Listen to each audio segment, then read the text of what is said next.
It is 3 o'clock. Good afternoon, New Hampshire.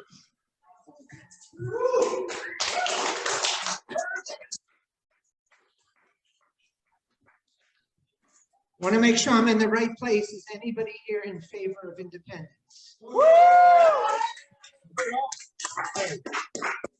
in the right place. For those of you who do not know me, my name is Stephen Axel.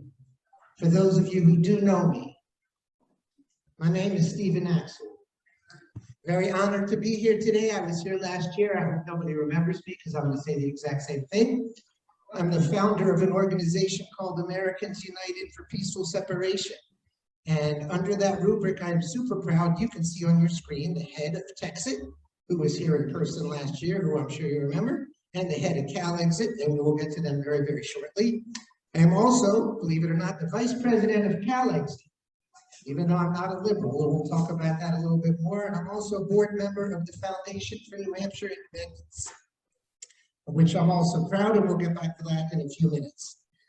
As everybody knows, this has been a great year for independence. And the reason it's been a great year for independence is because New Hampshire has a couple of state reps who have more, how should I put this? I was going to say male body parts, but I'll get in trouble for being stuck in the binary. So they have more, whatever it takes, backbone. Okay, everybody, even cisgenders, whatever, can have backbones. And I want to recognize here with everybody, Mike Sylvia and Matt S., if I pronounce his last name. Santanastasio. Matt, could you come up here for 1 minute? I want everybody to please give a standing ovation to these two superheroes for what they did last year. Stand up, stand up.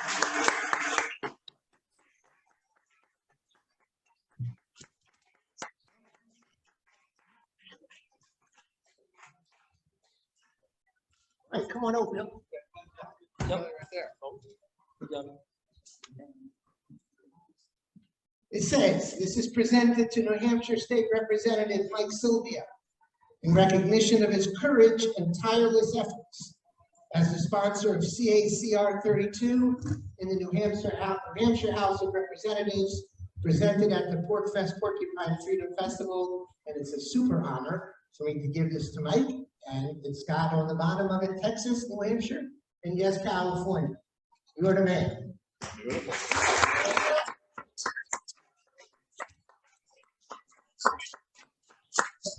Similar one for superhero number 2, but not number 2 in any other reason.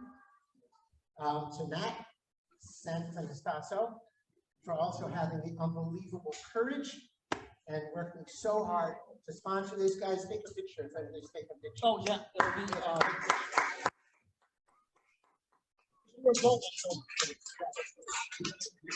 we also have to think about all the sponsors. Yeah, well, at least one I think like you stand up and think about Mr. Glenn was a great sponsor.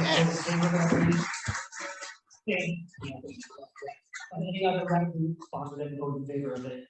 Tremendous thank you. Amazing honor to know you guys. That's our heroes.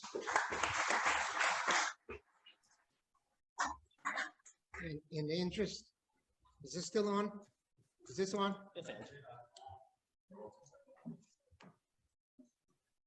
Is this on? oh yeah. Okay, in the interest of respect, we have another super special guest here, so I'm going to veer off the perfect timing of this program. Since I do not recognize the fourth square, I am assuming that is Texas State Representative Kyle Biederman. Am I correct? So, Daniel, could you do me a favor, and before your whole speech, just introduce Mr. Biederman, tell everybody what he did so we can thank him as well. Sure. I can tell you that just like the state reps there in New Hampshire, here in Texas, it's super rare for us to have elected officials that have integrity, that have character, that have courage, all wrapped into one. Someone who is ready to go in and fight the toughest fights and charge the gates of hell with a squirt pistol if necessary. And so after many sessions of shopping the Texas Independence Referendum Act, there was one state representative that had the courage, the character, the consistency to file it. And that is none other than the gentleman who is here with us today, a modern day Texas hero, State Representative Kyle Biederman. Thank you, Daniel. Am I on, or can you hear me? Are you able to hear me? Yes, sir. Yes. Well, I just, it's hard for having somebody say such nice things about you for doing what's right for our country and what's right for our state. And so thank you, Daniel. And it's amazing to be in front of you all in New Hampshire and not thinking about New Hampshire the same way we think of Texas, but you guys were there before us. And you guys had to fight in the beginning for our independence from Britain. So we followed that up with the Alamo and, of course, San Jacinto. We won our independence on our own from Mexico. But then look where we are right now. So I am so grateful that I'm not alone in this fight to take back our country.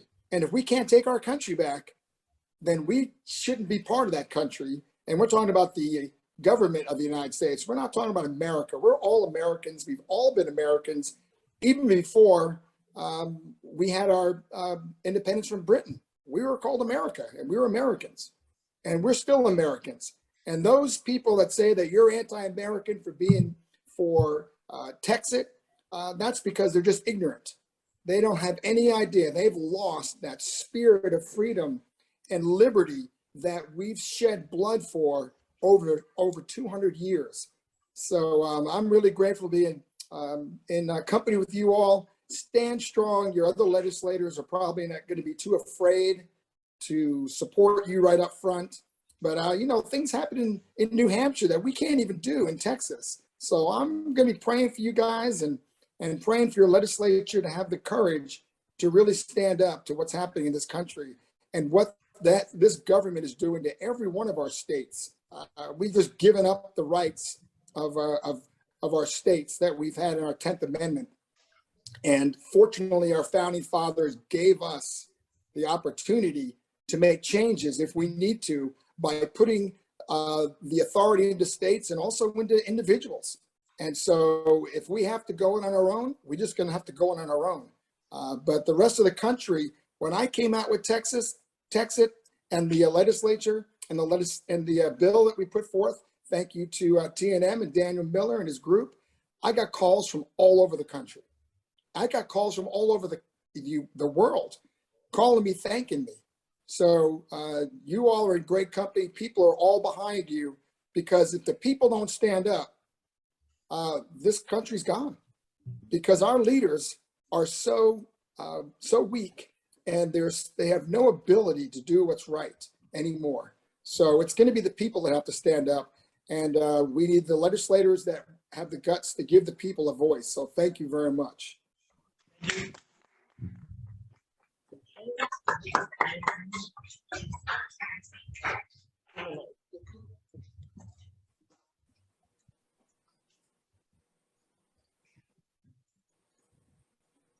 I'll just make this brief. It's nice that we're all of us. We're all together.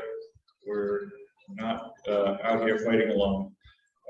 We kind of take the point and put these ideas forward, but it's really backed up by the folks like you right out here in the audience, and many thousands more that support the ideas and are tired of same old stuff coming out of DC.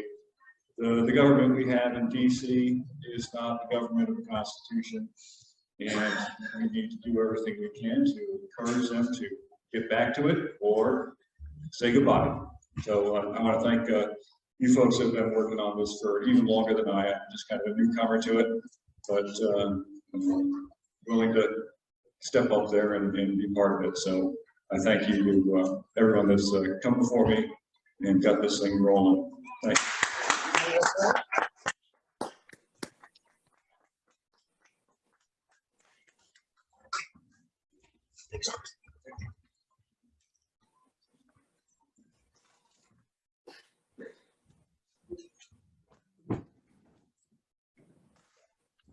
And now, everyone, Stephen has a little dance number worked up for everyone. Daniel, I have a mute button. I recall. If nothing else happens today, I am super, super happy. It was worth waking up at 5 o'clock and driving 6 hours to see the state legislators from 2 different states who both worked towards an almost impossible goal and finally get to meet and talk to each other. And hopefully that's going to influence some California legislators to do the same. Okay, we're going to move on for a minute. Lots of other good things have happened this year. A gentleman who I've known for a very, very long time became the president of the Foundation for New Hampshire Independence. He's sitting here next to me. He's the founder of Liberty Block, Axel, and I will let him take a few minutes to tell you the good stuff that he's been doing for FNHI. Yeah, thank you very much for the introductions. Thank you.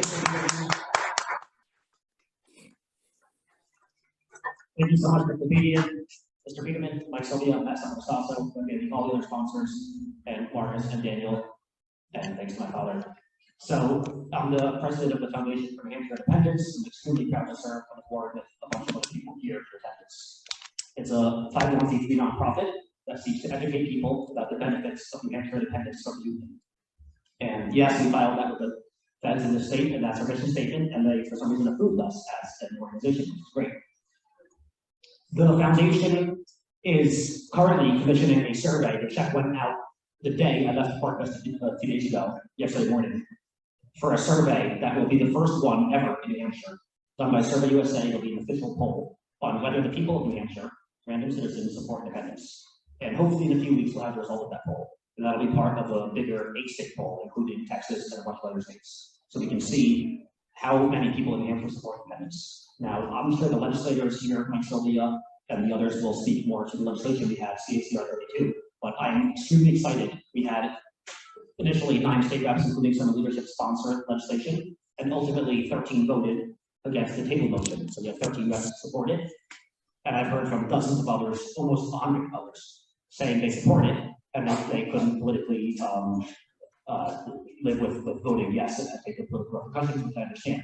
But a lot of people did not have the courage to vote yes on that legislation because they were under the impression that the opposition put into their minds that there were serious chances that they could be charged with treason or insurrection or rebellion and actually go to prison. Now that it'll be almost a year since that happened, and none of them have obviously had charges filed against them, none of those convicted. They're all totally fine. Like Sylvia, you're not in prison, you're not being charged. Yeah, they're all doing just fine. Like Sylvia looks as great as ever. I think the other dozens will be empowered to vote yes next year if we have similar legislation. And I'll let Mike speak to more legislation, but I'm thinking we might propose a constitutional amendment again. Also, maybe a simple bill, also maybe a study commission bill, and maybe even a just a simple resolution. And I know Matt also said he has some interesting ideas about that as well. So I'm extremely excited for next year, but also even more important than that, the fact that we might have another 100 reps vote for it now that they know that they're not going to go to prison. DC politicians every day are doing more things to convince us that secession is reasonable. I've heard from countless people. I spoke to another author a few nights ago at work. I called him, he's from California, and he wrote a book. And he said he had an interesting idea about how to solve the division, the increasing polarity in the country years ago. And I called him again to talk about his book, because it was a really good book. And he's like, oh, forget that, secessions are only fair now. So a lot of people are coming around. Tons of people are coming around for secession. So I'll let Matt introduce himself, Matt Sabor as well. Another interesting thing that's extremely exciting about New Hampshire that Matt will tell you about is a few weeks ago, probably like 2 weeks ago, we launched a PAC. So now if people want to donate to the Foundation for New Hampshire Independence, it's tax deductible, and they can donate to the foundation, which I work with. But we can't spend direct money, we can't give money like Sylvia. That's not primarily what we do. We educate broadly with surveys and with literature. Whereas if you want to donate directly to the legislators or direct action for legislation, you can donate to the PAC that is not tax deductible, but it can go right to legislators and legislation, so direct on independence. And I'll let Matt Sabor introduce himself and tell you about the PAC and how you help.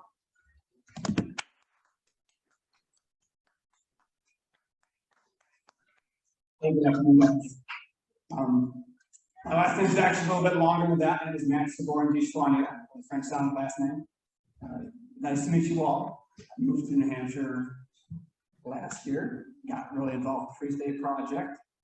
We have recently started the New Hampshire Independence PAC, whose mission is, of course, to support legislatures legislators and legislation pushing through for the end goal of New Hampshire independence. So we had a first roll call vote this past spring for CACF 32. We had 13 votes, one for each of the 13 colonies, and hope to have more next year as well.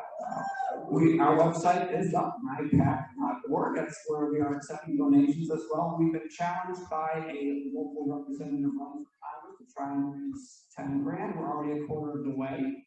We proudly accept any sort of donations that you wish to contribute.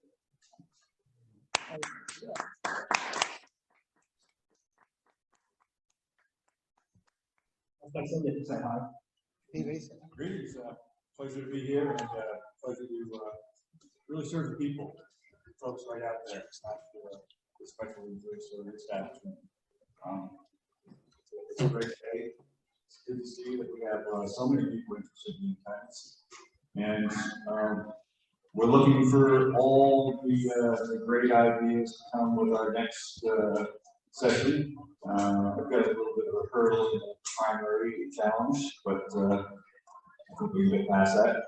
But I think working together, we've got a lot of great candidates. The establishment seems to push people away, and the folks at Reopen that were fighting against all of the medical tyranny, they inspired a lot of people. The governor had a bunch of people arrested for saying amen, and that has inspired another group. So every time the tyranny gets notched up, the folks out there in the public get more motivated, and that's what we need. Apparently we need tyranny to realize how good we have had it, and it's time to turn it around and do the hard work to restore liberty and do it peacefully this time. We often don't think of the Second American Revolution.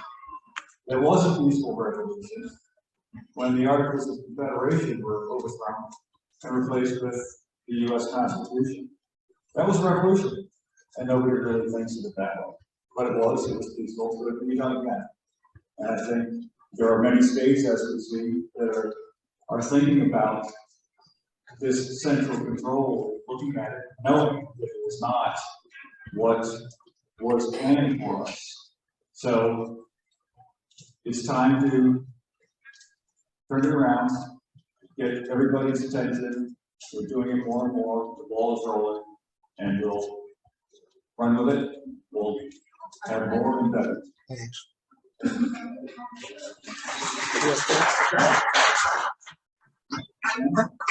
Laser. Mike. Click. Mike.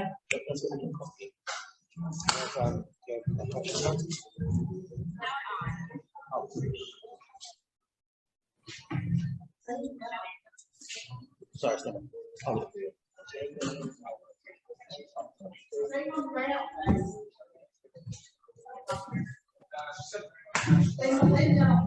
Yeah, we got two paramedics here. Yeah. Do you have a blood pressure customer? Yeah, you know. Yep, what are we doing? Yep. We're going to shots initial. What are we doing? We're just going to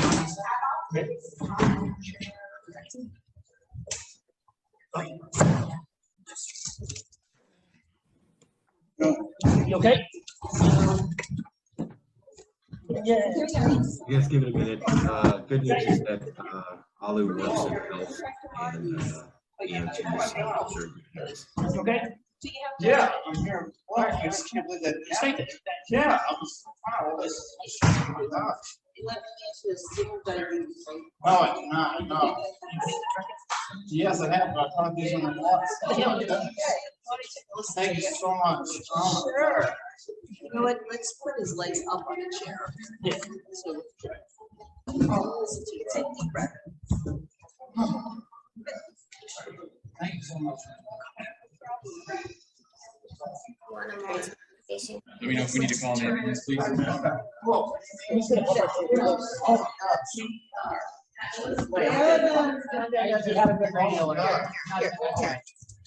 Thank you very much. Rotate yourself, rotate yourself, Moving in. and put your legs up here. Right there. There you go. Good. You want to do the arm? No, I don't. My hands are still not. Oh my gosh. No. Daniel and Marcus, you know that somebody fainted, right? Yeah. Are they okay? I don't travel without 2 paramedics. All right, so they just fainted and they got proper medical attention. That's good. Nice belt buckle, by the way, I have to say, Rabbi. That's an impressive piece of hardware you got there.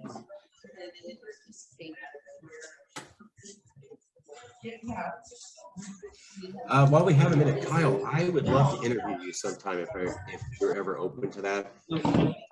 I've done some interviews with other secession leaders. I also interviewed Mike Sylvia and obviously the rabbi. I also interviewed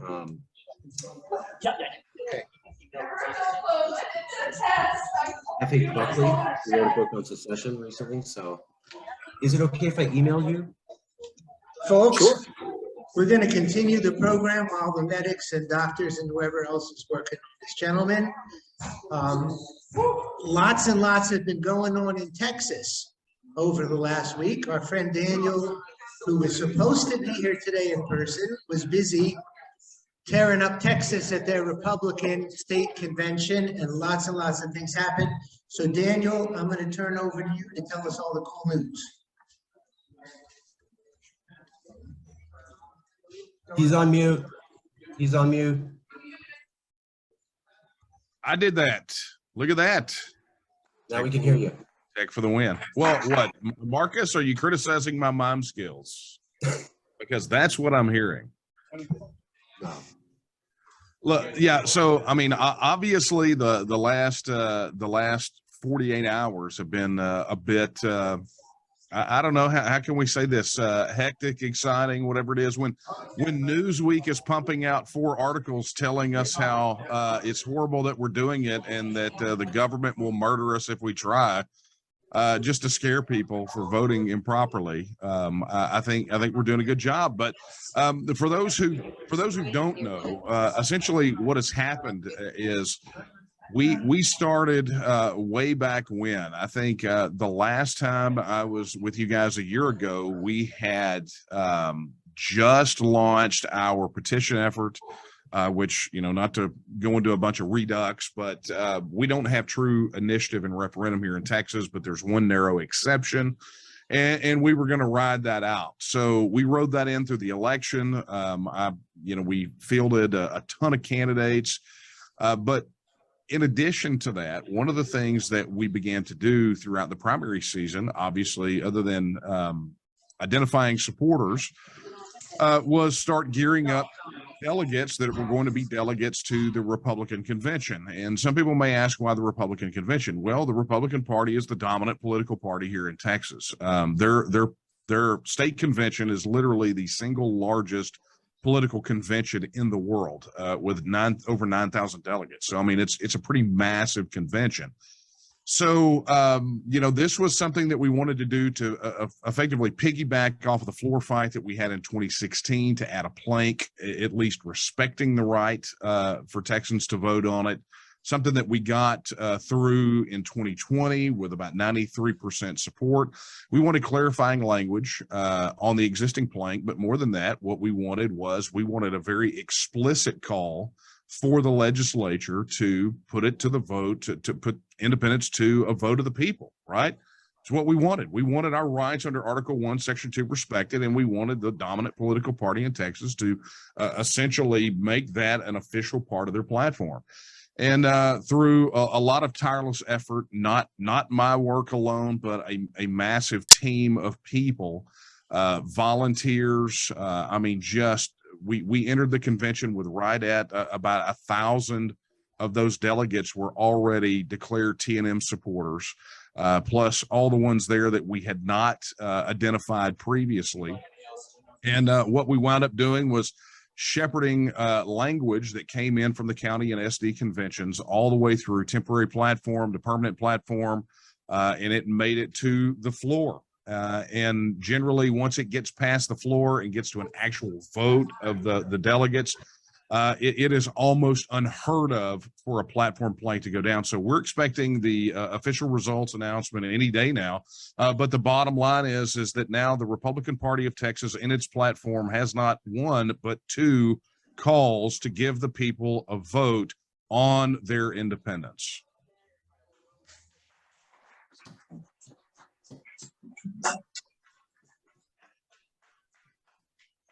Now, I'm not entirely sure if Stephen wants me to do magic tricks at this point. I am not advised. Marcus, Kyle, do we want to do a barbershop quartet minus one person? What do we want to?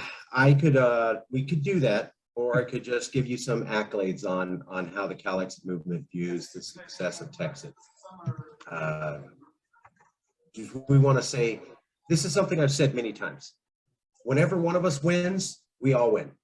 I was talking to you about this before the show said. So one of the things I wanted to announce was that, you know, we're having this conference today, and then also today, there was news about Texas secession because of what you guys did in Texas. But in two of those articles, they had to mention Cal Exit because they were talking about a large secession movement, and because they had to talk about another large secession movement. But so because you got in the news, we got in the news. And I wanted to point out that that's proof of something that I said at the last conference almost a year ago, which is, you know, whenever any of us gets in the news and we seem reasonable or rational, despite the negative image, it raises the profile of all of us. You know, we're all seen as crazy, insane people. And so when one of us comes forward and looks reasonable, can talk in complete sentences, has some understanding of government, maybe a little bit of understanding of American history, it destroys the narrative. And it breeds what you call suspension of disbelief. And that helps all of us. So we got in the news. People are talking about Cal Exit today because they're talking about Texas. We even made a graphic where it shows like the state of Texas leaving, and we took the state, we put cowboy boots on it, and it's walking away. And then we took a picture of California, and he's got a surfboard, and he's going, "Oh, we can do that?" And so we're putting that out there, and people love it. People love it. The other thing I wanted to say was, you were talking about how much trash talk you're getting from the mainstream media. I want to say congratulations. I love it. Congratulations.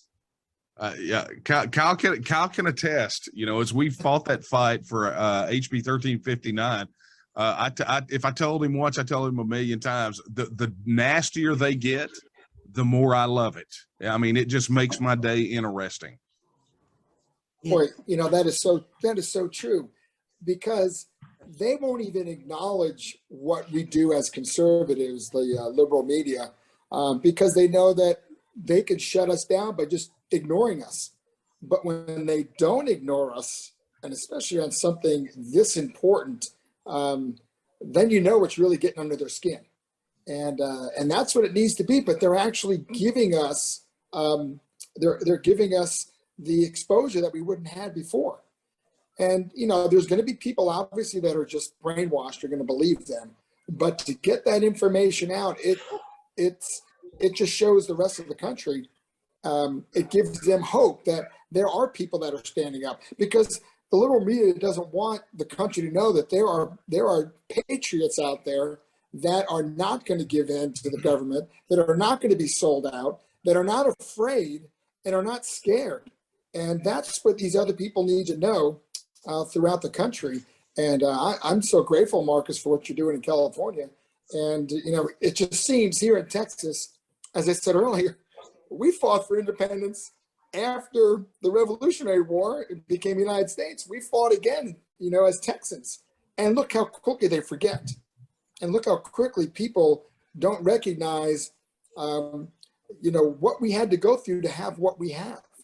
And so this is not a new thing. You know, people think, oh boy, secession or leaving the Union or whatever it might be is such a far out idea. Well, we wouldn't be the United States without it. And we certainly wouldn't have been the Republic of Texas without it. And now we need to get back to being the Republic of Texas. That's all I can say. Wanted to well, I'm sorry, Rabbi. Was that? Were you going to say something? I was going to make a comment to Go ahead. Kyle. Okay. I wanted to back up, Kyle, what you had said about the American spirit, and that there were people who were criticizing us and they must have forgotten their American spirit. It was I believe it was the Constitution of America. In the beginning lines, they said the point of the Constitution was to, quotes, build a more perfect union. What that means is that they already had a union and it kind of worked. They just said they wanted to try to build something even better. They did not say we had nothing and so we're going to start from scratch. What they said was we had something and it's okay, but because we think we can do better, that alone is our right to create a new constitution.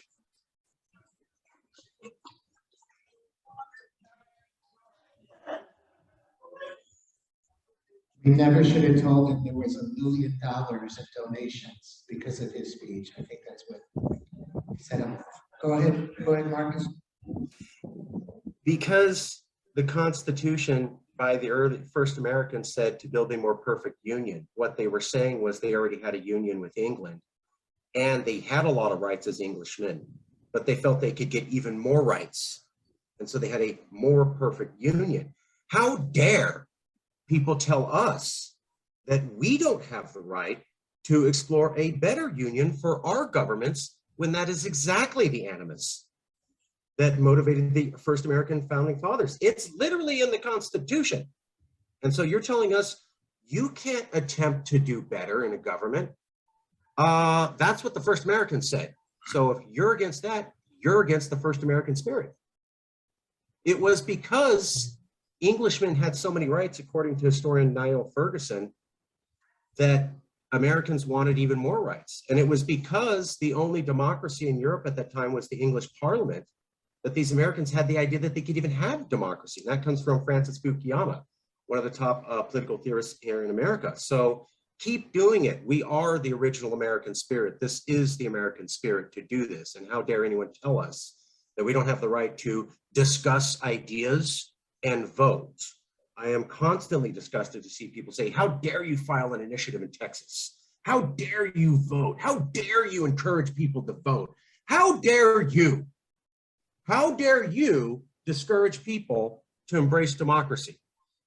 You're going on and on as an American nation about the loss of democracy from foreign nations. How about the loss of democracy because you yourself? You're telling your own people you shouldn't vote? You shouldn't think about voting. You shouldn't believe in self-determination. You shouldn't believe you have the right to have those discussions. And yet at the same voice, you have the ability to go, well, look at these backwards countries that don't embrace democracy. Who are you fooling? No one. And I want to say congratulations to Mike Sylvia and Kyle Biederman and Daniel Miller. If they're telling you, I mean, let me put out the headline. New Hampshire's pushing for secession. Treason. Texas is pushing for secession. War. California is pushing for secession. Putin. Look at that. Yeah, hey, don't take my word for it. Look at the newspaper headlines, the way they're talking about Texas today, the way they talked about New Hampshire a couple months ago, and the way they talked about California 3 years ago. It is outright fear tactics. If you do this, it's going to be a giant war. If you do this, Vladimir Putin's going to show up tomorrow. If you do this, treason. All of you are going to be arrested and thrown in jail. They were all lies. They were all lies. Hey, Marcus, don't you find it amusing that the same people who are decrying California and the Putin thing and, you know, Putin's invasion of Ukraine, that, I mean, you know, they're just railing about that. We're supposed to be super patriotic for Ukraine, are the exact same people who are still saying if Texas or California, New Hampshire leaves, it will mean war. Yes. Now, wait a minute. Wait. You know, well, look, no one's ever accused them of ideological consistency, have they? No, and I don't want to get sidetracked, but America said that if you are attacking your own people in any capacity, you no longer have the right to own those people. We said that to the Serbs with Kosovo. We said that to Saddam with the Iraqis. We said that to Bashar al-Assad with the Kurds and the freedom fighters. So how come we can't say it to the Ukrainians when the UN itself said the Ukrainian government shelled some Russian territories? Going by America's own precedent in the last 20 years and how it operated on the international stage, it's actually going against the legal precedent that established. So I can't agree with you more, Daniel. The American government says one thing and does another. That's why they're not a good or trusted partner. Folks, I realize California and Texas represent about 80 million people, which is slightly larger than New Hampshire. But since New Hampshire is hosting this, I want to bring this back to New Hampshire. One of the things I'm wondering about is I see maybe 100 people here today in a country where I think 18% say we're on the right track, something like that. So Where is everybody? Why aren't there thousands and thousands of people here? Is it because they think we are on the right track? Is it because they think that if we vote for a couple more Republicans and a bigger freedom caucus in the New Hampshire legislature, that something is going to change stripes? Is it because they think we need to send one more congressman to Washington or one more Republican president?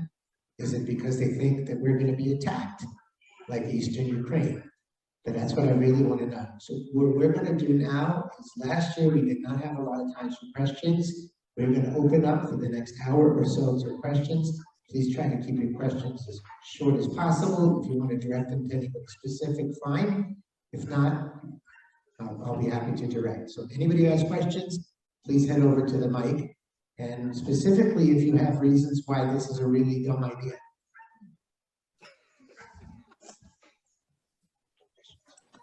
Could I do a quick plug while we're waiting for the first question?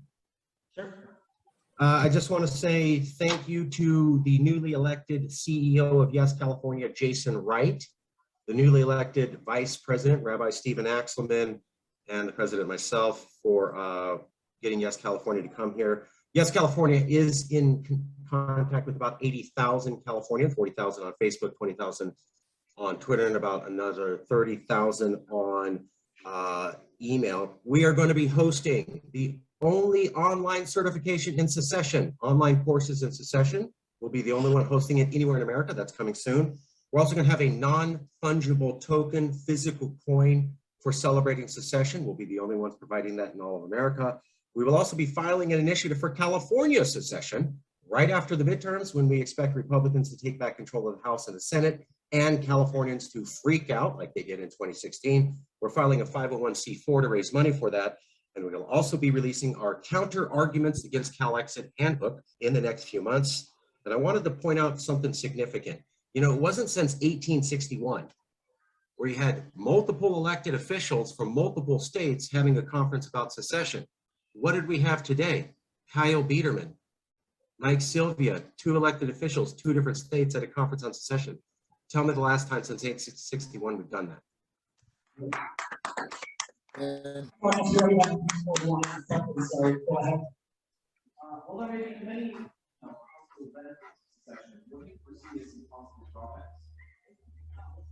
Interesting question. Anyone? I have a few answers to that. I'm sorry. possible drawbacks of secession. Well, everyone will give you all the possible drawbacks, but they won't admit the possibilities that go along with the drawbacks. Yeah, the federal government's going to come in with weapons and take us back. We can't leave. We are Vietnam's wife, and we are not allowed to leave. There's all kinds of drawbacks that are put out there. We have lots of entanglements with the federal government, Social Security, and all the benefits. The roads, my goodness, the roads. Lots of problems to overcome, but you can't solve any of those problems until you have a discussion. And we're opening up the discussion, and we'll explore those things. Go ahead, Adam. Yeah, as far as the drawbacks, the things I hear most commonly is that the economy of the federal government, being in a union, is what allows us to be so prosperous. And to an extent, that's true, certainly in a way. We, as libertarians and voluntarists here, I know we're all pretty smart, philosophical, decent economists. We understand specialization, free trade, and and more specialized in something, and what makes us all prosperous is that we can all specialize and trade with others what they specialize in as far as products and services. Now, if we do secede from the union, when we secede, the federal government may have an embargo or some kind of tariffs or some kind of blockade. I've explained in a few of my books and other speeches and articles why I don't think that's the case. But worst case scenario, if they totally blockade us, it would be an active war, and then we have a hot war, unfortunately. But we'd still survive. We have enough farms and food and stuff and everything else here. We'd survive. We wouldn't be super duper wealthy, but we'd survive. Worst comes to worst. But that's, I think, the biggest potential drawback. I'm curious if anybody has a calculator. I've been sitting here for 41 minutes since all you came. How much more debt has the United States federal government taken on in those 41 minutes? So when they talk to us about the economy and how we're going to survive, that's what I say. I want to recognize this gentleman who's about to ask a question. He's wearing a hat that has one of my favorite slogans on it. I thank Carla Guerra. It's the first time I heard it was from her. It says, "Make America States Again." So, go ahead, sir. Given all the reasons people come up with why a state doing it gets what do you think the chances are? How do you think the chances are better if you do it, or does it matter? Are you saying if more than one state tries to do it at a time, is what you're saying? Yeah, is there a certain number? So I will tell you the reason I got out of bed this morning, and the reason I do what I do is I love New Hampshire, even though I don't get to live here. The power in having a libertarian state, a conservative state, and a left-wing liberal state, all working for the same thing, as far as I'm concerned, makes it almost impossible for anyone to argue against secession. It's not coming from the wacko right, it's not coming from the wacko left, it's not coming from you crazy pot-smoking libertarians here in New Hampshire. Everybody wants this. That's number one. Number two, like I said, I love New Hampshire, but California and Texas are the two largest states in the union. They represent, I believe, close to 80 million people, and they have a whopping amount of power. Dan, you want to say something? Yeah, I mean, look, here's and you know me, I like to cut to the chase. Here's the bottom line. When you're talking from a strategic standpoint about having multiple states, sure, there is a strategic advantage to having multiple states spinning up, seeking their self-determination. But at the end of the day, the real benefit here is self-determination itself. Look, if our state was the only state going after this, I wouldn't care what anybody else said.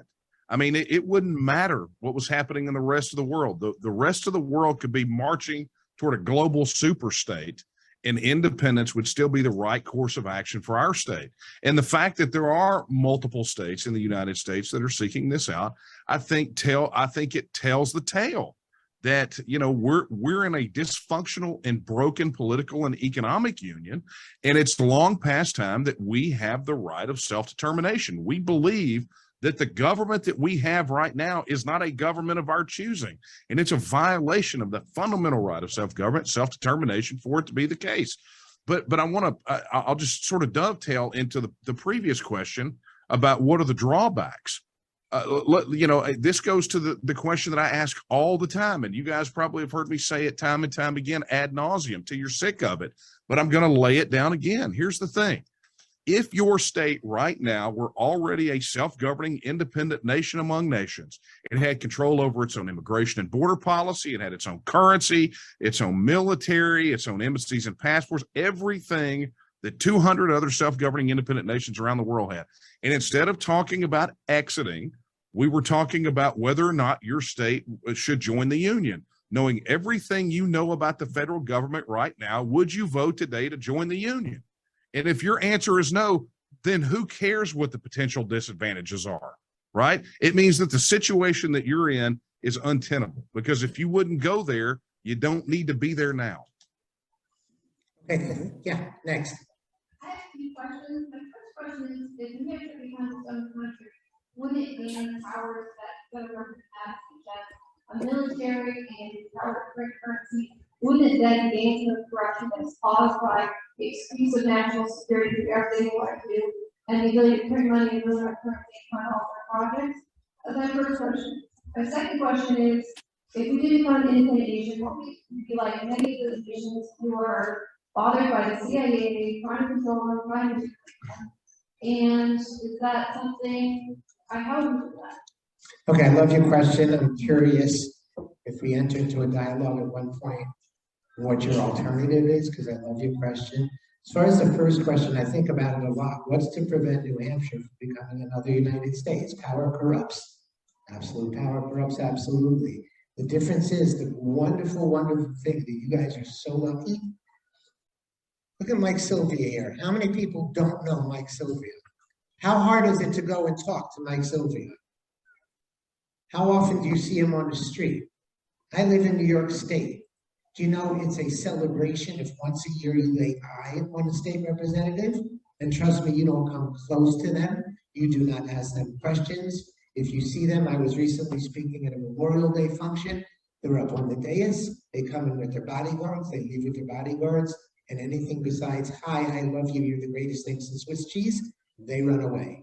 So you have actual contact with your representatives. If New Hampshire starts to go south, they answer to you very, very directly, which is, with all due respect to Texas and California, you are in the absolute best position to control your governments. I hope that partially answers it, and I hope you come back and argue the other part with us later. Will the CIA undermine an independent country? I think that's a great question. Well, I have a question. Yeah. Kyle, where are your bodyguards? You know, New York, not Texas. I Well, you know, didn't know that was an option. you know, there's some truth to that, but you know, it all depends on all I can say is I'm very available to my constituents. Not all representatives are. So what you're saying, Stephen, there is a lot of truth to that. But it still comes down to anybody that's a naysayer and has all these questions about why it, not even, well, they don't even have a question why. They tell you it won't work. It's not a question of Social Security or the military, or is the federal government going to attack us, or are they going to take our stuff? They tell us that's what's going to happen. They have Mr. no Peterman, idea. can I ask you a question? How many Yes. people do you represent? 200,000. Mike Sylvia, how many people do you represent? Approximately 3,400. Get it? That's why New Hampshire is the best state to declare independence.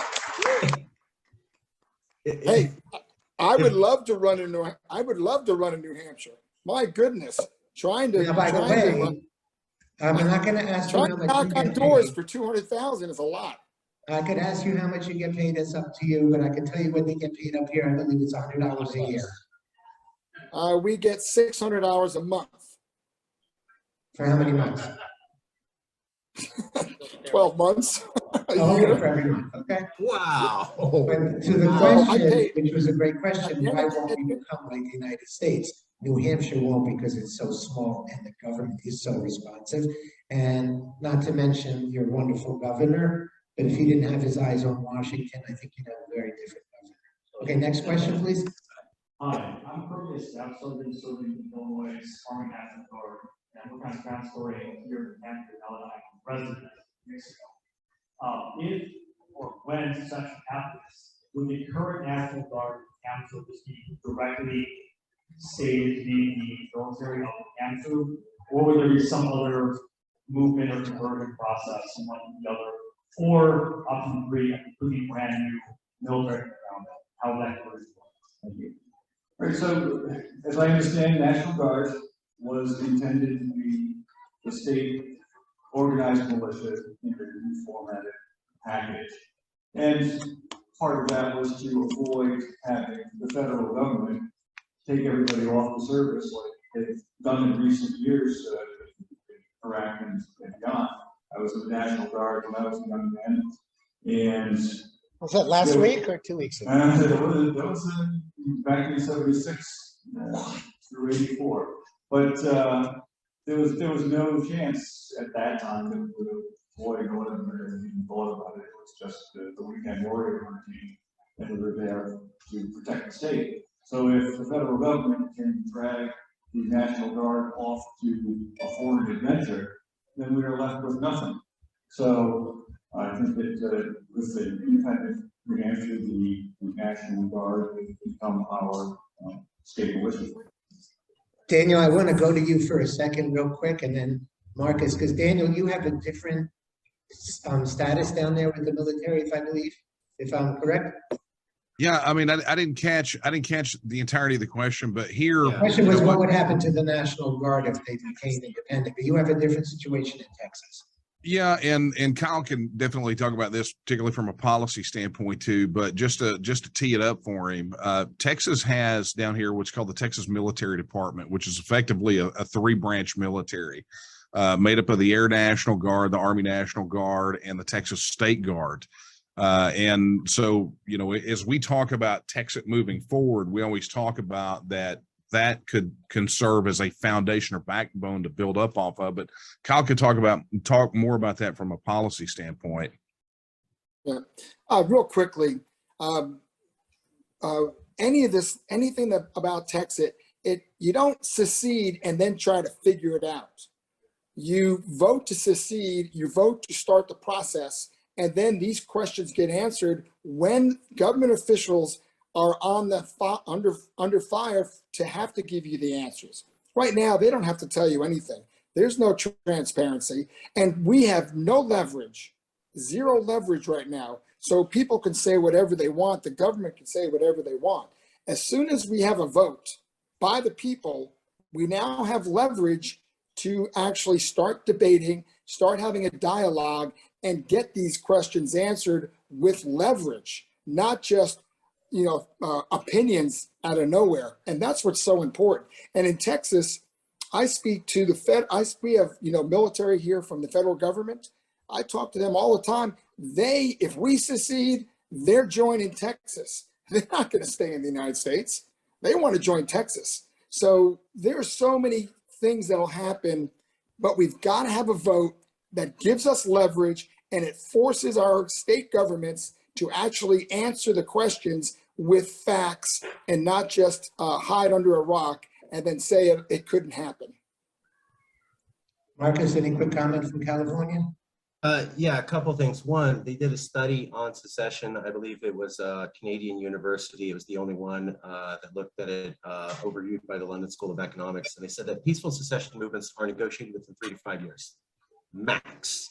Because like Kyle Biederman said, once you have that vote, politicians have to get reelected or they become unelected. So once the vote's out there, they have to deliver for the public or the public removes them from office. We saw this with Brexit. Cameron did not move on Brexit, so he was gone. Then they got Theresa May. Theresa May was the first person to actually seriously talk about how to implement Brexit, and even she did not take it seriously enough, so she too was removed. So we've literally seen what Kyle's talking about in action in a real-life secession movement in recent times. As far as the military question goes, I do want to say California is a similar situation to Texas. There's the National Guard, which can be federalized and sent to Iraq. That happened during the Iraq War, in which case we had our force burned down because we didn't have enough people to handle our emergencies here. So Californians died, property was burned, force burned down, our climate change goals was important to us, lost because America wanted to go fight a war in Iraq and they took our National Guard troops. Since then, the California government has been putting more money into the California State Military Reserve and the California State Naval Militia. That is a Navy and an Army that cannot be federalized ever and are under the exclusive control of the governor. When we're talking about military security, the National Guard of California gets about 50% state funding, 50% federal. That's the way it works for every state. If you look at an economy like the size of Texas or like the size of California, if Texas or California just said, we're going to pull out our National Guard funding and we're going to pull out our federal military funding, you're looking at the world's 5th and 7th largest militaries overnight. So that's the military. Nobody really realizes that. We already have the body of a separate military. You just redirect funding. We're like a European power tomorrow. And as far as America invading us, why? So if you look at the articles about Texas secession, look at the comments. Yes, you're going to see experts saying, oh, America doesn't want this and they could never do it. And I'm a law professor and I'm a professor and I'm a professor and I'm a lawyer and I'm a professor. Great. Now read the comments. Do average Americans share their opinion? I can tell you, I read the comments today. There's a lot of liberals saying, get the hell out, Texas, and happy to see you go. So is that really the will of the American people, these quote unquote experts that we see interviewed in the news? You know, because whenever you see them, they never interview us. Like on the articles on Texas secession, I didn't see anybody from the Texas independence movement. And on the articles on Cal-Exit, they never interviewed us, right? But then they have these experts saying how it's going to go, but they somehow managed to never actually interview the people who are behind the movements. And you only get to hear these experts who say, oh, it'll never happen and can't ever happen. Why are we listening to them? And why do we believe them? And why can't they interview the actual independence movements? And why do we consider that fair journalism? And maybe they're completely lying to you, misleading you, not letting you hear the voices from the actual independence movements because they know the votes are out there. And if Texas seceded tomorrow, what they're afraid of is half of America is going to go, fine. Are you ready to launch a war and go and get killed in order to bring Texas back to America? Hell no. That's what I can tell you. That's what liberals are going to say. Hey, liberals, you want your son and daughters to get blown up and shot up so we can make sure Texas gets dragged back into America, kicking and screaming. I don't know any liberal that wants their children to die to make sure that you all have to stay in America. So I would say, look at the If that's not love, what is? Go, Alan. Yeah, you're talking about real quick. That's such an important issue. That's one of the reasons we need to split apart the Union and the force DC. They have taken over state national guards. Go back and look at the Constitution, look at history. National guards are the state's military. Around 100 years ago, I believe Teddy Roosevelt took it over and said, yeah, you're the state, but the DC can deploy you anywhere and we own you. And now, like everyone knows, National Guard is just 99.9% part of the U.S. military. We just call it National Guard, and we say you belong to one state, kind of. They've taken over that sovereignty. That's one of the reasons we have to split up as well. All right, thank you. Next question. I believe that there is a movement to have state legislatures pass legislation that prohibit the governor from approving National Guard to use as a federal military. And I believe you can go to defendtheguard.com to look more into that. That's not my question. So I recommend everyone. Could you just repeat? You said a website that. Yes, defendtheguard.com. Okay, cool. Thank you. Keep going. So in the Western canon of literature, there are a lot of great thoughts on just revolution and just rebellion. And they seem to suggest that you have to exhaust all of your alternatives before you have a revolution. So is that a requirement? If not, why not? And how have you done that? Yeah, sure. I'll take that question real quick.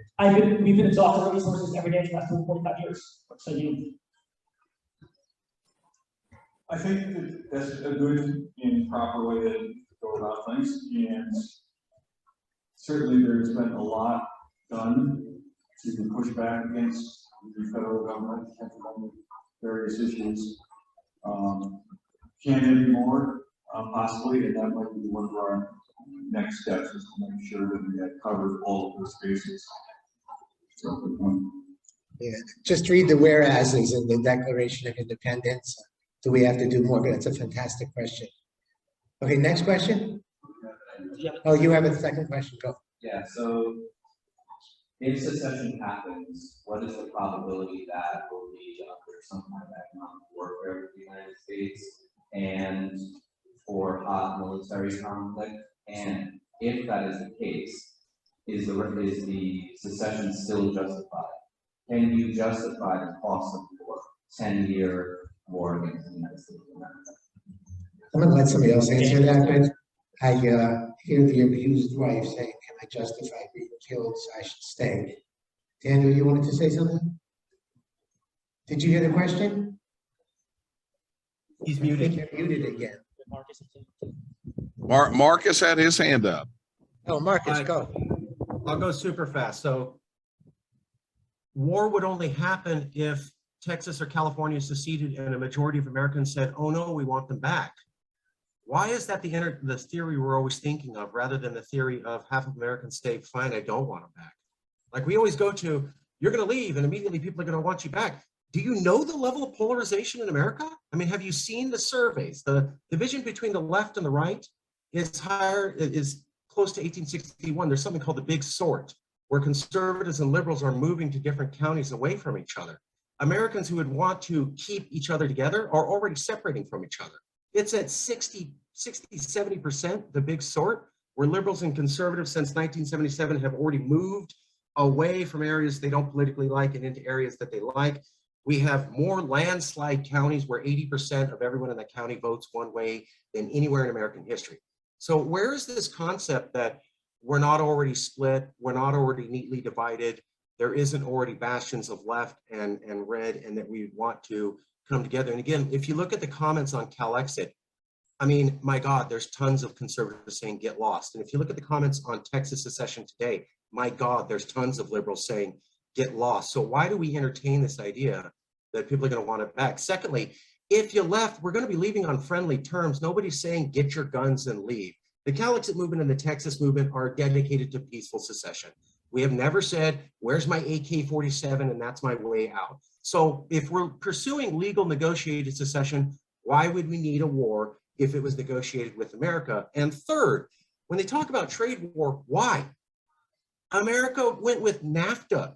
Do you guys know the trajectory of the entire world economy? It's towards more international trade and more trade deals. If California and Texas were independent, we would have trade deals with America. That is highly more likely than the opposite when you look at the last, everything that's happened in the world since 1990. Daniel, anything with that?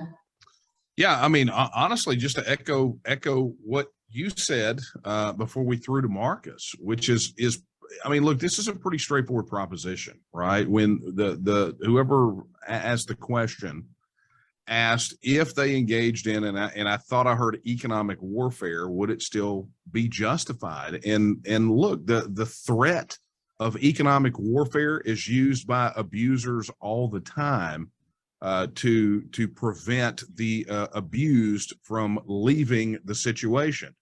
But again, it goes to what we said a moment ago, which is, look, it doesn't matter, right? They won't do it. And there's a million reasons why they won't engage in economic warfare, because let's face it, I don't know that the federal economy could take any stress. It is best for them when the people of Texas or California, New Hampshire vote, not if, but when we vote to withdraw. It is in the best interest economically of the remaining states, under the guise of the federal government, to come to the table and negotiate out trade deals, right? Whether they're free trade agreements, whatever they are, because the economies of the individual states are far more resilient than the federal economy as a whole. And look, if you want to know, go to your gas pump right now, or go to the grocery store and look at inflation and look at where they can't find the off switch for the printing press, right? So, you know, the fact of the matter is that there is a pragmatic approach. But honestly, if they decide to engage in some sort of economic warfare, not only will the world likely retaliate because of the hypocrisy of 80 years of American foreign policy, but you know, the fact that those other states will suffer probably more so than any of the individual states that would leave. Sir? I have something. Oh, Kyle? Can I just say one more thing? You know, these people that say that, they're the ones that say, oh, we love the United States. The United States is so great. Well, if they love the United States so much, they've got the United States. Just stay in the United States and let us leave. You know, it doesn't make sense that they would ever come after us, because they need us for trade. They need us for energy. Well, I'm talking about Texas. They need us as a trade partner, just like they have a trade partner in Mexico. They don't attack Mexico because they're not part of the United States. They don't attack Canada.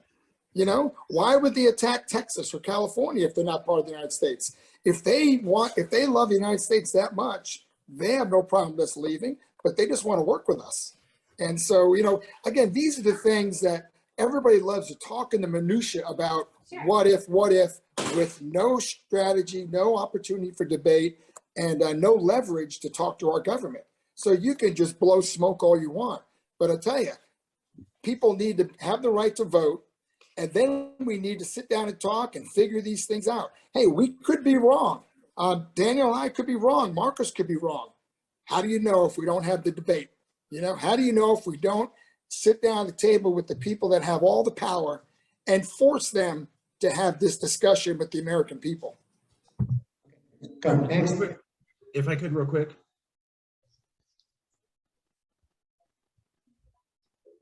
Yeah, a lot of people in the country are say it's all secession it's made inclusion. I also think you can more picture what secession look like and more specifics on where we have their lands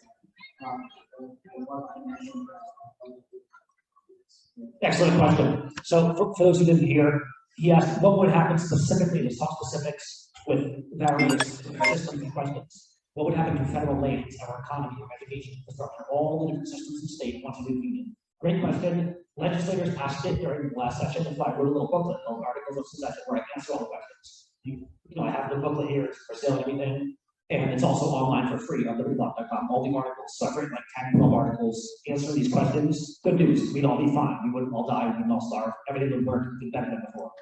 I think what Mr. Biederman answered to the last question answers that first you vote to secede, and then the equation changes and you negotiate all of those details. So I hope that answers that somewhat. Go ahead, sir. I'm sorry, I'm not perfectly bilingual. I'm from Quebec. I natively speak French, so sorry for my expert English speaking word. So in Quebec, we have two referendums about the Quebec sovereignty, and the two times they have been rejected by say the no has win over the yes.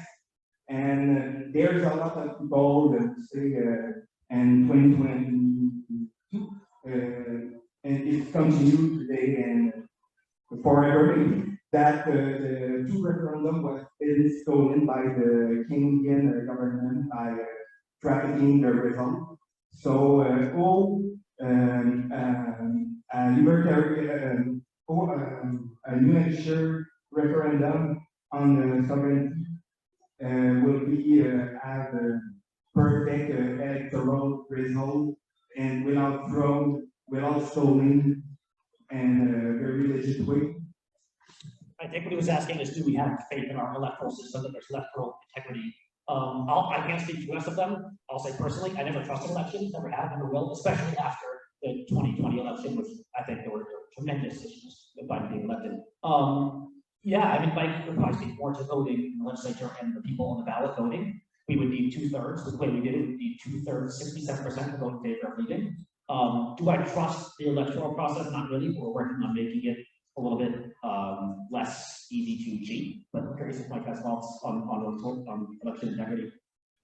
Right, that's a big issue since the last election, and it's always going to be the government counting votes. So it's always something that slides by.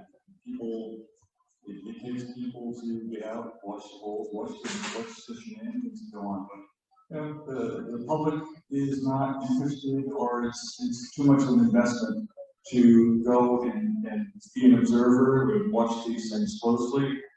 I think that we've got to live in the smaller precincts or wards where it's more in control and you don't have everything going off and being glued together. You've got various, some of the states have electronic voting machines where you touch the screen and hope that whatever gets registered somewhere is actually what you did. These things can't be trusted. There's a big push on in New Hampshire called the Resolve, which intends to have people doing write-in ballots. With the write-ins, they get rejected from the machines. They can't count because it doesn't know what the person is that's being voted for. So we're going to see a bit of an experiment in that realm this year in New Hampshire by a big write-in campaign. No, my name is going to be listed on the ballot, But they can look at that and say, no, I don't want the one that the government says is Mike Sylvia. I'm gonna go down and get a write in Mike Sylvia. And when you do that, it takes that ballot out, it has to be hand counted so that they can see whether it was Mike Sylvia or the mouse got the vote. Now, it doesn't guarantee you that they're going to accurately process those, but it'll be an interesting thing to see how that works here in New Hampshire. We have better, the machine system is still possibly questionable, but we do have in New Hampshire a lot of contested races that come down to 1 or 2 votes. And there are recounts, and I've been down to sit and watch as they go through and we count the ballots and make sure everything is right. They're actually pretty accurate. So far, but and of course that doesn't really I don't think they've ever looked at like federal races. Those are generally smaller, or possibly state senate races. Yeah, and one big problem we have the last referendum in Quebec to vote is we have the obligation to show an ID card to vote, and some people who live outside Quebec but live in Canada have shown their ID card and vote to the referendum, so that's maybe not solving the case like some people think, but there may be some better option to guarantee that people really vote and vote as a problem. It's a system that needs to be closely watched. Thank you. Jackson. Hi, secession seems difficult. Couldn't state notification efforts be a more effective way of achieving independence and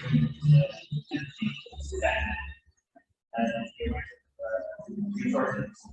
Yeah, excellent question. We've heard this a lot, so we'll common questions yet.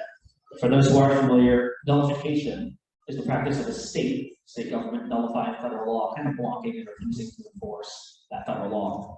Big examples that we're familiar with is cannabis that 30, 40 states have done now. It's federally illegal, but 30, 40 states have legalized. And immigration, there are probably a few dozen immigration sanctuary states like California that Marcus is probably speaking to. So I like nullification because it blocks federal laws and it works sometimes for cannabis and for things like immigration, but also I think around a dozen states from the right side of the spectrum have nullified some federal gun laws, which is great. Missouri and I think Kansas and Wyoming have great nullification of some federal gun laws. But here's the issue. The federal government, like I explained this on those, the federal government gives grants to every state. Every state, like average state, is around half the budget comes from federal government, which is really federal taxpayers from the big collective, and they give back half the grants. If we nullify laws and piss them off enough, eventually in a year or two they're going to refuse to give back the money, which Trump threatened and they threaten all the time. Refuse to give us back the money that they've made us dependent upon, taxpayer money, if we keep nullifying their laws. So if eventually when push comes to shove and we're nullifying their laws and they threaten to cut funding to us, we're either going to have to bend and break and give it to the will of that down to history again and say, okay, we'll bail federal laws or take qualification or full on secession. And by that, I mean, we're already done with step 1, notification. Step 2 is they refuse to send the grant this way. Step 3 is we refuse to send the taxes to them in the first place to solve federal taxes. And that's secession. So I love notification, but not just because I love notification, also because it is the necessary step 1 in the 3-step process of secession. So I hope that answers that. But next, Phil. So in public discourse right now, there's a lot of talk about ending the filibuster, expanding the Supreme Court, ending the Electoral College, gerrymandering, things that they'll do to have full control over every state. With Cali's in Texas, wouldn't that be a good sell to go, once Texas leaves, we'll have a special Democratic this in Electoral College. Once California leaves, we'll have a special Republican Union. At least that cracks the first blow to get us. I try telling people that. I tell Republicans if California leaves, you Republicans will have the House and Senate forever. I tell Democrats if Texas leaves, you'll win every election nationally forever. I think it has some effect. It hasn't obviously worked 100%, but I think that is a great tactic. I'm curious what Daniel and Marcus think of that tactic. I know Marcus has spoken about it for a while. Did you guys hear the question? Could you repeat it? We Have don't you hear the told- questions clearly. Yeah, sorry, have you told conservatives, if California leaves, it'll be great, because conservatives will win every election in the House and Senate and president forever. And saying to Daniel, but the opposite. The progressives should support Texas because it means that the Democrats, the progressive socialists, will run the country forever. So is that a good tactic? Yes. Yes. Yes, yeah. We have done that. We have said if California was gone, you'd have an easier time winning races. And there is a lot of truth to that, especially at the House and Senate level, not at necessarily the Electoral College level. The Electoral College seats would be taken away and then redistributed to the next 7 most populous states, which if you look at them are roughly half conservative, half liberal. So with the presidential elections, they go back to being a wash, but with Senate and House, yes. Daniel? Yeah, I mean, it's a tactic. It's one that we don't contend with too much because, I mean, obviously for us, we're focused on the folks here in Texas and trying to sell them and help them understand why Texas independence is important. But I think the question really gets down to sort of the fundamental issue that's driving so much of this is the fact that no matter what the partisan divide is in your state, what part of the spectrum they're on, if such a thing even exists, it's the fact that control over the federal government is the thing that they are fighting for, because the federal government has grown so large, so overreaching, and so powerful that they can force anything on any state regardless, right? So it's, the federal elections have turned into a ridiculous Punch and Judy show where one side beats the crap out of the other side every 2 to 4 years for control over that, Mordor on the Potomac, right? Or Washington District of Criminals, whichever you prefer, so that they can in turn lord that power over the side that doesn't believe like they do. And what we're doing is we're coming at it from a different way, that all of us, whether you're on the panel here, Marcus in California, even AIP in Alaska, all these, we're coming at it from a completely different thing, which is saying we don't need to fight each other for control of that ridiculous nonsense in Washington, D.C. Let California govern California, let New Hampshire govern New Hampshire, let Texas govern Texas, on and on and on. And who cares? Like, I don't, with Texas independence, I don't care how you guys vote because it's your business. With Texas independence, I don't care what happens with the policies in California, because that's their business, and vice versa. And so for us, when people want to, like we're seeing in all these, media outlets, they want to portray this as some flashpoint for violence, or they want to talk about how contentious this is. Contentious is forcing us to stay in a union when we are being we've got policies being shoved down our throats that we do not want. And in turn, when we're going and fighting for the levers of power in Washington, D.C. to do likewise to others. That's the contention. That's what's driving and motivating these movements. And frankly, it's what makes us the white hats. It's what makes us the good guys. We're looking at a peaceful way that we can live with one another without having to govern one another. I got to throw in the main thing that we say in CalExit to get support is that, and this is true, those of us in CalExit who are working with you don't want to control you, but the rest of California does. So liberals absolutely want control of the federal government to push laws that you don't like on you because they feel that you're dumb and backwards. And if they force these laws on you, eventually one day you'll realize that they were right and you'll come around to their thinking. That's literally what they think. I live in California. I was born and raised in liberal families. I know a lot of liberals. This is how they talk. The only ones of us who don't want to do this are the ones who realize that's how you get people shot. You keep pushing laws on them they don't want, and things get real bad. So there's 2 groups of California.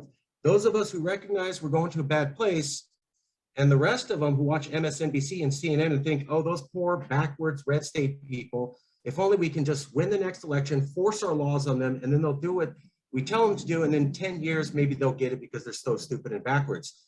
How many of you saw the interview with the Twitter execs by Project Veritas when Elon Musk was going to take over Twitter? They literally admitted it.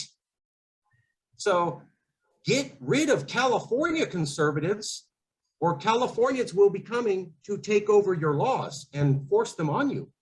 I promise you. Yeah, so we have no more questions here. I guess we can all do a conclusion. Whoever wants to go first, unless Matt has anything else you guys want to say. Hey guys, I'm back. Everything's good. We get knocked down, get back up again. The things that secession is gonna be easy, it's not.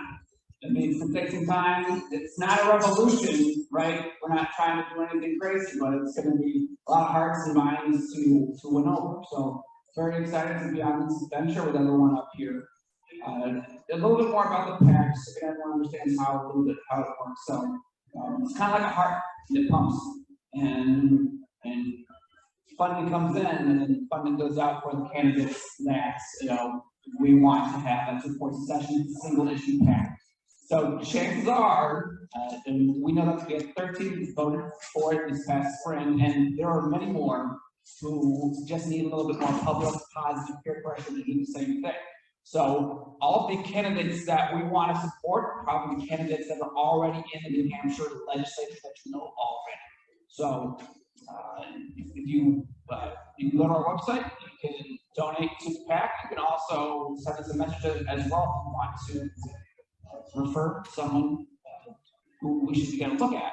But we do have a very clear idea of who we will be supporting in that state house, which is great. Sure. All right, in conclusion, speaking for the FNHI, I just take off my Liberty Block hat and put on the FNHI hat, literally. Go to nhindependence.org and you'll find out more info. You can sign up to our newsletter. Please go there and sign up. There's going to be a pop-up email newsletter. We're going to email once in a long while, be daily spam. Also, go visit me at RB1 and you'll see a little sign-up sheet where you can write your name with a pen and paper if you want to go to old school, and we'll try to keep you informed. There's also a place there to donate. We would love donations, obviously, that's how we survive. And like I said, we're doing the poll, and I got a lot of questions about would others want to kill you, and that's a great question. That's why we're asking it on the survey that we're doing. We're going to ask, we have like 15 questions, and we ask everything about independence. Do you support independence? How much do you love DC politicians? We expect that one to be about 0% love politicians in DC.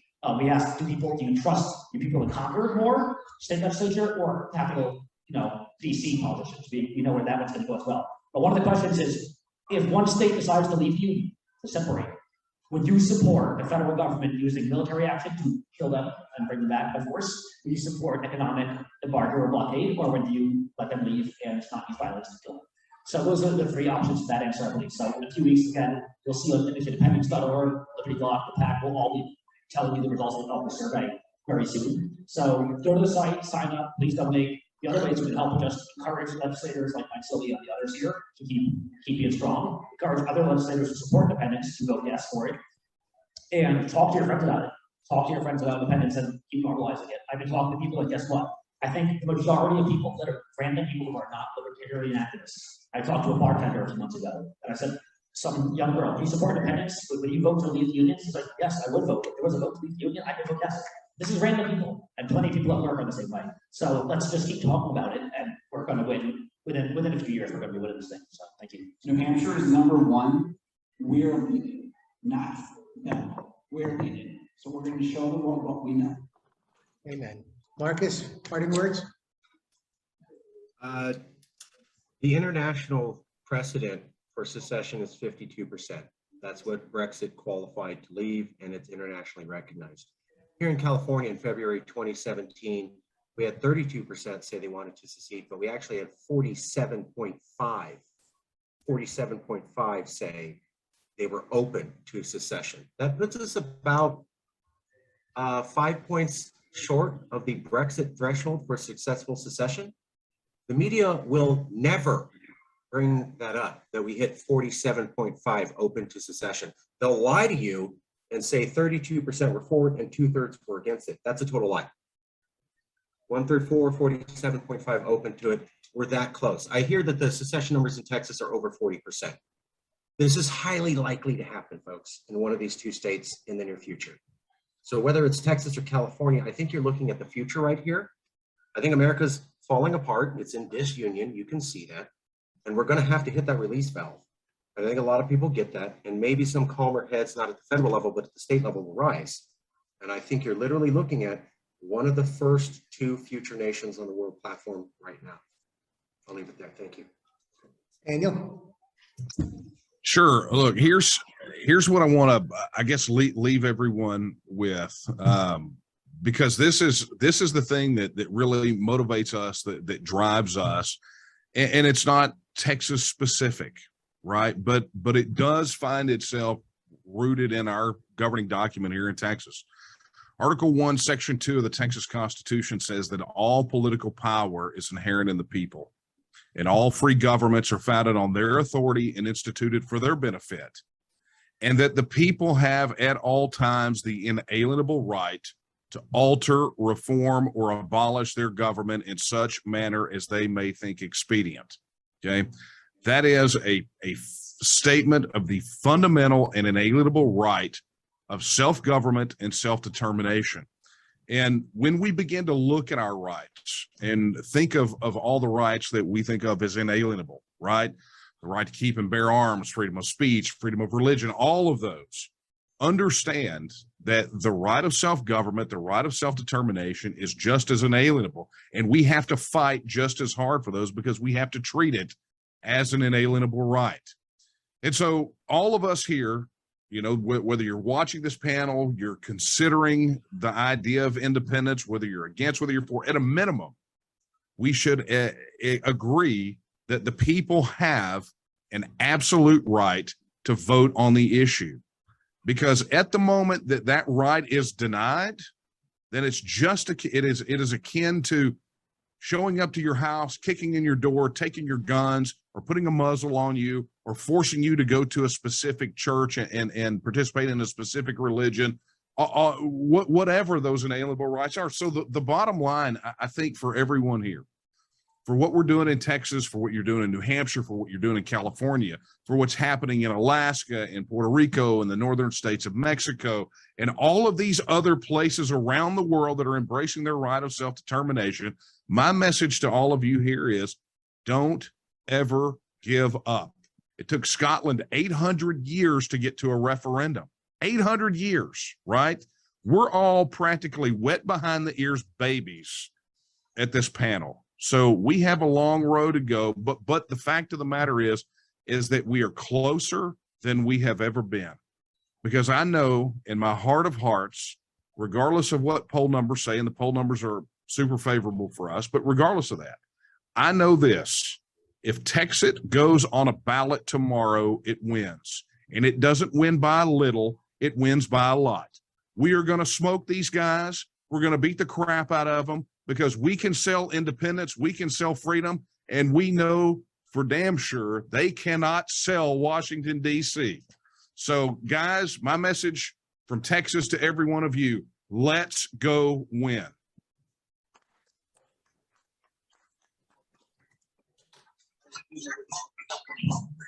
Well, I just like to point out that we are here at PORCFEST, and the Free State Project has been moving people here to New Hampshire for 2 decades. We've got a lot of folks that came from California and got motivated here, where your activities can really make a difference. I moved here, never intended to be in the legislature, but this is the kind of state that you get swept into office pretty easily, and you can make a difference. And even the folks out in the streets, the regular folks, that's the big thing. When we have hearings in Concord, you can come, show up, fill a room like we did with CACR 32. And you will be heard. You definitely will be heard. That's the beauty of this state, where we really do get the people's voice right down into Concord, And you can't ignore it when you have people come and fill a room and have their say. They can vote against it. But even when that bill went to the floor of the House and they tried to table it, there were enough of us that said, no, let's have the debate. We forced the debate. The Democrats wanted to have a debate. They want to embarrass the Republicans in this particular case, but there were enough Republicans that said, no, we'll have the debate. And we'll let the people's voice be heard. And Matt Sensato made a great speech that day on the floor of the House, carrying our banner. Our voice was heard. They voted it down, disposed of it. But that was just round one. We've only just begun. So let's keep going. Move to New Hampshire, help us fight it, and let's go with it. One last announcement to make. Our treasurer is here as well. Derek's in the audience today. Both Derek and I are veterans. Yeah. Okay. I just want to thank Mike for everything, Matt for coming here today. I'm sorry? Mark Ward is here?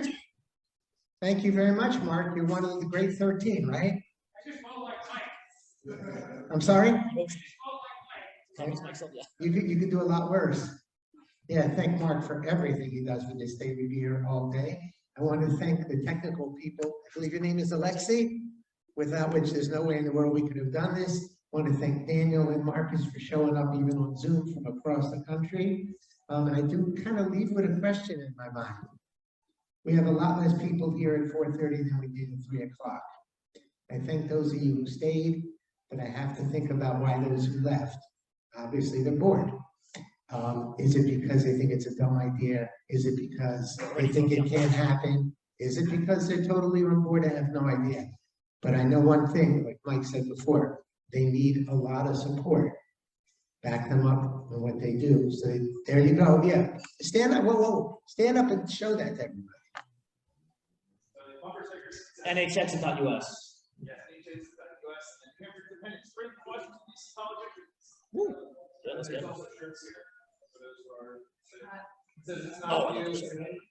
Yeah.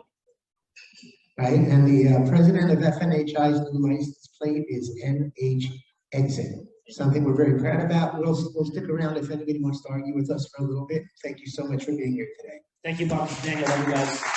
We'll be here next year in person. Okay, we're out. Thank you Thanks, so guys. much. I pulled the plug. We'll talk to you guys soon. Okay, Thanks a million, guys. You're the best. it was awesome. Adios, fellas. Bye.